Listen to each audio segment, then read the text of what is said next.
How much does a private wealth manager make? Well, I saw this question in the comments. So if you have questions, keep adding comments below the videos, and the ones that I think are interesting or will help the most people, I'll respond to.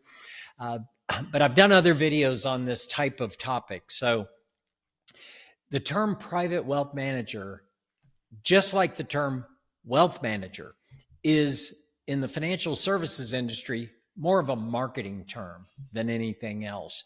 It means different things to different people and doesn't have any specific defined term within our industry. So I've been in the business 40 years. If an advisor comes to me and I say, so what do you offer to clients in terms of financial advisory services? And they say, well, we're a private wealth manager. There's a few things that I assume. I assume it's investment management services, and probably most of them, it involves some level of financial planning also. But again, you'll need to ask them. So if you're a client and you're listening to this and you're thinking, okay, I'm thinking about hiring an advisor who calls themselves a private wealth manager, how do I figure out what they do? I would say, go through the 5 areas of financial services. And I have other areas on what is truly comprehensive financial services. It's a proprietary term that I trademarked, so it's the way I define it. But I defined it because there is no industry definition for this term.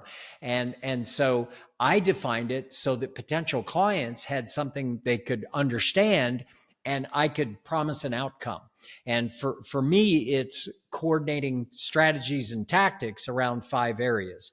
Those 5 areas are money management, financial planning, risk and safety, which involves also insurance, but it's a bigger topic, risk and safety, tax, and estate planning.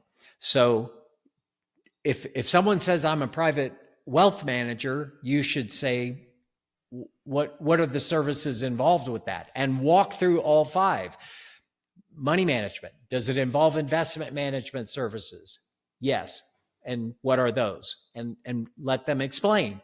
Financial planning. That has to do with, it's a bigger topic than this, but it definitely involves goals and objectives. So if you've got a goal, let's say I have an objective to be financially independent in 6 years from now on October 30th, a specific date. So you've got an objective with a date and an amount. That's financial planning and other planning as well. But money management, financial planning, risk and safety. So if I have a lot of watercraft and I need some kind of weird insurance because of the risks involved, is that something that you're looking at in addition to like life insurance and other risks to our family's financial affairs? It's yes or no. Many do not go very deeply into risk and safety, but some will. So you'll need to ask. In the area of tax, will you be creating on an annual basis a comprehensive written lifetime tax strategy and updated every single year? And then estate planning, same thing. Do you have an estate planning team? Is there a lawyer, an estate planning lawyer on that team? And will you be creating a comprehensive written lifetime estate plan for my family and me on an annual basis? So is there a comprehensive written strategy, like at least 5 of those in these 5 areas: money management, financial planning, risk and safety, and including insurance, tax, and estate planning?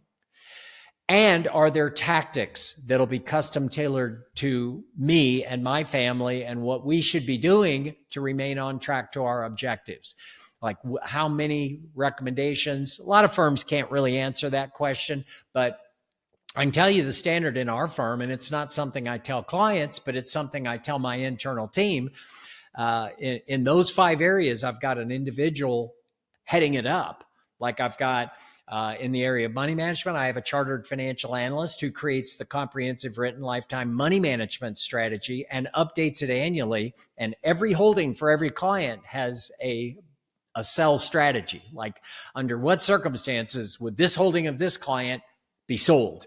And so there is a strategy, and a lot of advisors will talk about investment policy statements and so forth. Are there fundamental investment principles at this firm? And if so, how do those get documented for me, meaning your family? And then financial planning. Is there a comprehensive written lifetime financial plan focusing on goals and objectives? And for each of these areas, there should be a documented plan.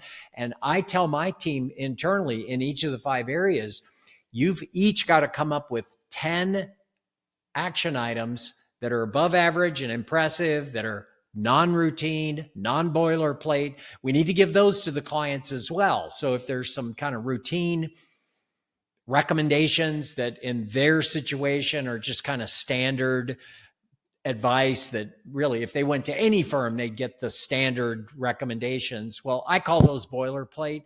So yes, we give those to the client. I'm talking about above and beyond those.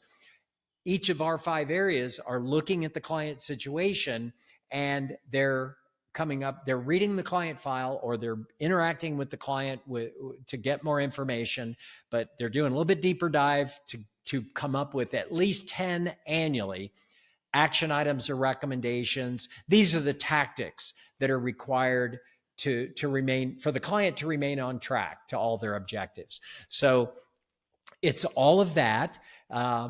That's what I would call truly comprehensive financial services. So what's the difference between private wealth management and that? Well, you need to sit down. If you're thinking about working for a firm and the firm is saying, we are private wealth managers, you say, great, what does that mean? And just let them explain in each of these 5 areas, what do you actually do for clients? Okay, so that's that. Now the question is, what do they make? I've done videos on this, and it's pretty much the same question. The one thing that I would infer if somebody says I'm a private wealth manager is they may or may not deliver truly comprehensive financial services. But the one thing I kind of infer from the phrase, private wealth management, is that it's a little bit larger clients. So how large, you'll have to ask them. But I would say you've got markets that are to the mass affluent, and then there are the highly affluent. And you just need to ask them how they define those terms, and what's the market that they feel like that is the client that they serve best. So there is some minimum standard for clientele, and you'll have to get that from them. And so, but I do assume with a private wealth management that they're focusing on a little bit larger family. Now it is retail financial advisory. When somebody says I'm in private wealth management, I also infer that it is retail finance. So that means individuals and families, and not like the client is a corporation or, some sort of business consulting or anything like that. Wealth management in all its flavors typically involves retail finance, and it would involve serving individuals and families. So how much do they make? Well, I'll just confirm what I've said in other videos. It really is tied to how effective they are. So if you are exceeding your client's expectations, then I would say, here's the career path. If you make it like right out of the gate, you go to work for a firm and you immediately make an objective that I'm going to offer truly comprehensive financial services the way I defined it for you. And I'm going to work with the clients until I understand precisely what it means to exceed each client's expectations. Now, how am I going to do that? You're going to ask them. You're going to say, like, my goal is to exceed your expectations. What do you expect from this relationship with a financial advisor like me? Just ask them. I mean, you can ask it in different ways, and I recommend that you do ask it in different ways. So they answer that question, and then you follow up with another question. So if we're sitting here a year from now and we're having an annual review, and I knocked your socks off, I definitely exceeded you and your spouse's expectations. Just walk me through it. What did I do? Like, what was I doing for you through that year so that, I can achieve my goal of exceeding your expectations? Like, help me out here. So that's what you do. If you come out of the gate at your firm with those 2 commitments, I'm going to deliver truly comprehensive financial services, and I'm going to exceed my clients' expectations because I'm going to ask them, and I'm going to ask them to grade me along the way. That means you're improving. In that scenario, I feel very confident that you'll be making six figures in a year. That's $100,000 mark, because our industry has a way of weeding people out who don't. If you're not exceeding client expectations, or you're not delivering enough service to please the clients, there's a huge turnover in our industry in the first 3 years to new people. But if you can make it through the first year with those two commitments to yourself and to your clients, it's very common to be making six figures inside of a year, to be making mid to high six figures within 3 to 5 years, and you're on track to 7 and 8 figures, no question. Now, I have advisors who say, great, that's my goal. But I have other advisors saying, I don't want to put pressure on myself. Forget 7 and 8 figure revenue. I don't want to put that kind of pressure on myself. To which I would respond, it's not about you. It's not about you. It's about these two commitments. All I'm saying is, if you are actually delivering truly comprehensive financial services in a way that consistently exceeds your clients' expectations year after year after year after year, you're on track to a 7 and 8 figure revenue, whether you like it or not. It's an outcome of just being good at what you do.